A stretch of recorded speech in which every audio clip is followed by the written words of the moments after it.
దైవ సేవకులు మన కొరకు ఎంతో పాటుపడుతున్నారు. మన జీవితంలో కష్టం వస్తే వారు కన్నీటితో ప్రార్థన చేస్తున్నారు. మన జీవితంలో బాధలు ఎదురైతే వారు మనల్ని ఓదారుస్తున్నారు. హెబ్రీయులకు రాసిన పత్రిక 13వ అధ్యాయం 17వ వచనం ప్రకారంగా, మీ పైన నాయకులుగా ఉన్నవారు లెక్క అప్పచెప్పవలసిన వారి వలె మీ ఆత్మలను కాయుచున్నారు. వారు దుఃఖముతో ఆ పని చేసిన ఎడల మీకు నిష్ప్రయోజనం గనుక దుఃఖముతో కాక ఆనందముతో చేయనట్లుగా వారి మాట విని వారికి లోబడి ఉండుడి. అయ్యగారు ఇక్కడ ఉండి మనకి గద్దించే మాటలు మరి అనేకులు బలపరుస్తాయి. నాకులా అనేకులు కూడా ఉన్నారని నమ్ముతున్నాను. మరి వాటి మాటలు చెప్పడానికి మరి ఆయన స్వరము ఆయన ఇక్కడ ఎప్పుడు కూడా దీవించబడాలా.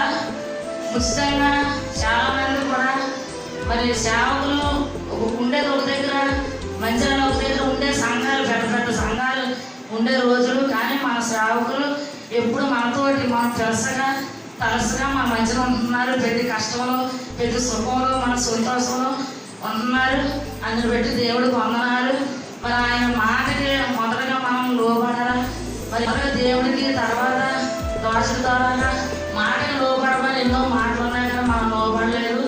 మరి ఇది ఆయన ఉచితంగా ఇక్కడ ఉండి మరి ఆయన స్వరం, ఆయన గొంతుకు ఎప్పుడు ఎంత జ్వరం వచ్చినా ఎన్ని వచ్చినా 3 సంఘాలు తిరిగి మళ్ళీ మన దగ్గర పరుగులు తీస్తూ వస్తున్న ఆయన శక్తికి మనందరం కూడా తినగలము, ప్రార్థన చేయాలి. ఉచితంగా అందరం కూడా మనం జ్ఞాపకం చేస్తాం. మన అవసరాలన్నీ ఉంటాయి.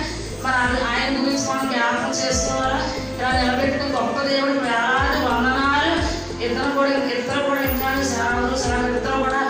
ఇంకా అనేక ఆత్మలు రక్షించే బిడ్డలు ఇంకా వాడుకోవాలి దేవుడికి. అందులో బిడ్డ దేవుడు సంకేతమా దయాక్షేత్రమా నన్ను పాలించు నా యేసయ్యా.